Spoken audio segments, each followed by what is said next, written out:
पवित्र बाइबल का वचन पढ़े और सुने जाने पर प्रभु यीशु मसीह आपको और आपके परिवार को आशीष दे।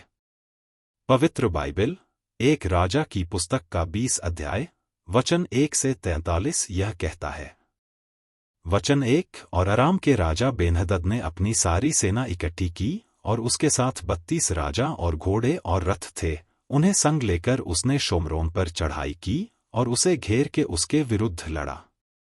वचन 2। और उसने नगर में इस्राएल के राजा अहाब के पास दूतों को यह कहने के लिए भेजा कि बेन्हदद तुझ से यों कहता है। वचन 3। कि तेरा चांदी सोना मेरा है और तेरी स्त्रियों और लड़के बालों में जो जो उत्तम है वह भी सब मेरे हैं। वचन 4। इस्राएल के राजा ने उसके पास कहला भेजा, हे मेरे प्रभु, हे राजा, तेरे वचन के अनुसार मैं और मेरा जो कुछ है सब तेरा है। वचन 5। उन्हीं दूतों ने फिर आकर कहा, बेन्हदद तुझ से यों कहता है कि मैंने तेरे पास यह कहला भेजा था कि तुझे अपनी चांदी सोना और स्त्रियां और बालक भी मुझे देने पड़ेंगे। वचन 6। परंतु कल इसी समय मैं अपने कर्मचारियों को तेरे पास भेजूंगा और वे तेरे और तेरे कर्मचारियों के घरों में ढूंढ ढांढ करेंगे और तेरी जो मनभावनी वस्तुएं निकालें उन्हें वे अपने अपने हाथ में लेकर आएंगे। वचन 7। तब इस्राएल के राजा ने अपने देश के सब पुरनियों को बुलवाकर कहा, सोच विचार करो कि वह मनुष्य हमारी हानि ही का अभिलाषी है। उसने मुझसे मेरी स्त्रियां, बालक, चांदी सोना मंगा भेजा है और मैंने इनकार न किया। वचन 8। तब सब पुरनियों ने और सब साधारण लोगों ने उससे कहा, उसकी न सुनना और न मानना। वचन 9। तब राजा ने बेन्हदद के दूतों से कहा, मेरे प्रभु राजा से मेरी ओर से कहो, जो कुछ तूने पहले अपने दास से चाहा था वह तो मैं करूंगा, परंतु यह मुझसे न होगा। तब बेन्हदद के दूतों ने जाकर उसे यह उत्तर सुना दिया। वचन 10। तब बेन्हदद ने अहाब के पास कहला भेजा, यदि शोम्रोन में इतनी धूली निकले कि मेरे सब पीछे चलने हारों की मुट्ठी भर कर अट जाए तो देवता मेरे साथ ऐसा ही वरन इससे भी अधिक करें। वचन 11। इस्राएल के राजा ने उत्तर देकर कहा, उससे कहो कि जो हथियार बांधता हो वह उसकी नाई न फूले जो उन्हें उतारता हो। वचन 12। यह वचन सुनते ही वह जो और राजाओं समेत डेरों में पी रहा था, उसने अपने कर्मचारियों से कहा, पांति बांधो। तब उन्होंने नगर के विरुद्ध पांति बांधी। वचन 13। तब एक नबी ने इस्राएल के राजा अहाब के पास जाकर कहा, यहोवा तुझ से यों कहता है, यह बड़ी भीड़ जो तूने देखी है उस सब को मैं आज तेरे हाथ में कर दूंगा, इससे तू जान लेगा कि मैं यहोवा हूं। वचन 14। अहाब ने पूछा, किसके द्वारा? उसने कहा, यहोवा यों कहता है कि प्रदेशों के हाकिमों के सेवकों के द्वारा। फिर उसने पूछा, युद्ध को कौन आरंभ करे? उसने उत्तर दिया, तू ही। वचन 15। तब उसने प्रदेशों के हाकिमों के सेवकों की गिनती ली और वे 232 निकले, और उनके बाद उसने सब इस्राएली लोगों की गिनती ली और वे 7,000 निकले। वचन 16। ये दोपहर को निकल गए। उस समय बेन्हदद अपने सहायक 32 राजाओं समेत डेरों में दारू पीकर मतवाला हो रहा था। वचन 17। प्रदेशों के हाकिमों के सेवक पहले निकले। तब बेन्हदद ने दूत भेजे और उन्होंने उससे कहा, शुम्रोन से कुछ मनुष्य निकले आते हैं। वचन 18। उसने कहा, चाहे वे मेल करने को निकले हों चाहे लड़ने को, तो भी उन्हें जीवित ही पकड़ लाओ। वचन 19। तब प्रदेशों के हाकिमों के सेवक और उनके पीछे की सेना के सिपाही नगर से निकले। वचन 20। तो वे अपने अपने सामने के पुरुष को मारने लगे और अरामी भागे, और इस्राएल ने उनका पीछा किया, और अराम का राजा बेन्हदद सवारों के संग घोड़े पर चढ़ा और भागकर बच गया। वचन 21। तब इस्राएल के राजा ने भी निकलकर घोड़ों और रथों को मारा और अरामियों को बड़ी मार से मारा। वचन 22। तब उस नबी ने इस्राएल के राजा के पास जाकर कहा, जाकर लड़ाई के लिए अपने को दृढ़ कर और सचेत होकर सोच कि क्या करना है, क्योंकि नए वर्ष के लगते ही अराम का राजा फिर तुझ पर चढ़ाई करेगा।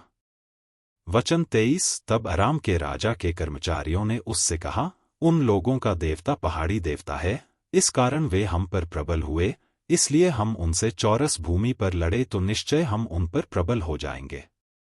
वचन 24 और यह भी काम कर, अर्थात सब राजाओं का पद ले ले और उनके स्थान पर सेनापतियों को ठहरा दे।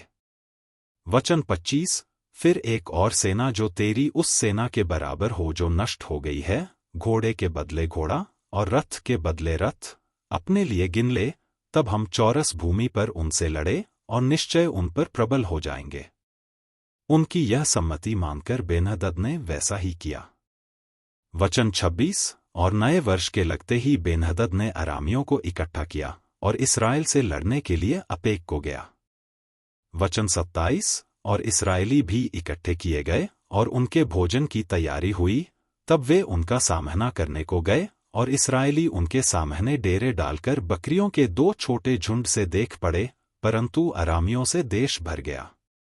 वचन 28 तब परमेश्वर के उसी जन ने इस्राएल के राजा के पास जाकर कहा, यहोवा यों कहता है, अरामियों ने यह कहा है कि यहोवा पहाड़ी देवता है, परंतु नीची भूमि का नहीं है, इस कारण मैं उस बड़ी भीड़ को तेरे हाथ में कर दूंगा, तब तुम्हें बोध हो जाएगा कि मैं यहोवा हूं। वचन 29 और वे 7 दिन आमने सामने डेरे डाले पड़े रहे, तब 7वें दिन युद्ध छिड़ गया और एक दिन में इस्राएलियों ने 1,00,000 अरामी पियादे मार डाले। वचन 30 जो बच गए वह अपेक को भागकर नगर में घुसे और वहां उन बचे हुए लोगों में से 27,000 पुरुष शहरपनाह की दीवाल के गिरने से दब कर मर गए। बेन्हदद भी भाग गया और नगर की एक भीतरी कोठरी में गया। वचन 31 तब उसके कर्मचारियों ने उससे कहा, सुन, हमने तो सुना है कि इस्राएल के घराने के राजा दयालु राजा होते हैं, इसलिए हमें कमर में टाट और सिर पर रस्सियां बांधे हुए इस्राएल के राजा के पास जाने दे, संभव है कि वह तेरा प्राण बचा ले। वचन 32 तब वे कमर में टाट और सिर पर रस्सियां बांधकर इस्राएल के राजा के पास जाकर कहने लगे, तेरा दास बेन्हदद तुझसे कहता है, कृपा करके मुझे जीवित रहने दे। राजा ने उत्तर दिया, क्या वह अब तक जीवित है? वह तो मेरा भाई है। वचन 33 उन लोगों ने इसे शुभ शकुन जानकर फुती से बूझ लेने का यत्न किया कि यह उसके मन की बात है कि नहीं, और कहा, हाँ तेरा भाई बेन्हदद। राजा ने कहा, जाकर उसको ले आओ। तब बेन्हदद उसके पास निकल आया और उसने उसे अपने रथ पर चढ़ा लिया। वचन 34 तब बेन्हदद ने उससे कहा, जो नगर मेरे पिता ने तेरे पिता से ले लिए थे उनको मैं फेर दूंगा, और जैसे मेरे पिता ने शोमरोन में अपने लिए सड़कें बनवाई, वैसे ही तू दमिश्क में सड़कें बनवाना। अहाब ने कहा, मैं इसी वाचा पर तुझे छोड़ देता हूं। तब उसने बेन्हदद से वाचा बांधकर उसे स्वतंत्र कर दिया। वचन 35 इसके बाद नबियों के चेलों में से एक जन ने यहोवा से वचन पाकर अपने संगी से कहा, मुझे मार। जब उस मनुष्य ने उसे मारने से इनकार किया। वचन 36 तब उसने उससे कहा, तूने यहोवा का वचन नहीं माना, इस कारण सुन, ज्यों ही तू मेरे पास से चला जाएगा त्यों ही सिंह से मार डाला जाएगा। तब ज्यों ही वह उसके पास से चला गया त्यों ही उसे एक सिंह मिला और उसको मार डाला। वचन 37 फिर उसको दूसरा मनुष्य मिला और उससे भी उसने कहा, मुझे मार। और उसने उसको ऐसा मारा कि वह घायल हुआ। वचन 38 तब वह नबी चला गया और आंखों को पगड़ी से ढांपकर राजा की बाट जोहता हुआ मार्ग पर खड़ा रहा। वचन 39 जब राजा पास होकर जा रहा था, तब उसने उसकी दोहाई देकर कहा कि जब तेरा दास युद्ध क्षेत्र में गया था, तब कोई मनुष्य मेरी ओर मुड़कर किसी मनुष्य को मेरे पास ले आया और मुझसे कहा, इस मनुष्य की चौकसी कर, यदि यह किसी रीति छूट जाए तो उसके प्राण के बदले तुझे अपना प्राण देना होगा, नहीं तो किक्कार भर चांदी देना पड़ेगा। वचन 40 उसके बाद तेरा दास इधर उधर काम में फंस गया, फिर वह न मिला। इस्राएल के राजा ने उससे कहा, तेरा ऐसा ही न्याय होगा, तूने आप अपना न्याय किया है। वचन 41 नबी ने झट अपनी आंखों से पगड़ी उठाई, तब इस्राएल के राजा ने उसे पहचान लिया कि वह कोई नबी है।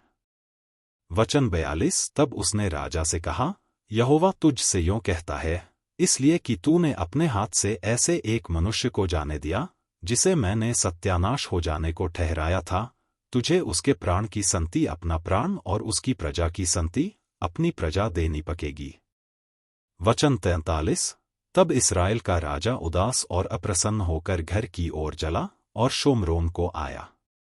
यदि आप विश्वास करते हैं तो यह वचन सभी विश्वासियों को भेजें और इस चैनल को प्रभु यीशु मसीह के नाम से सब्सक्राइब करें और आशीष प्राप्त करें। धन्यवाद।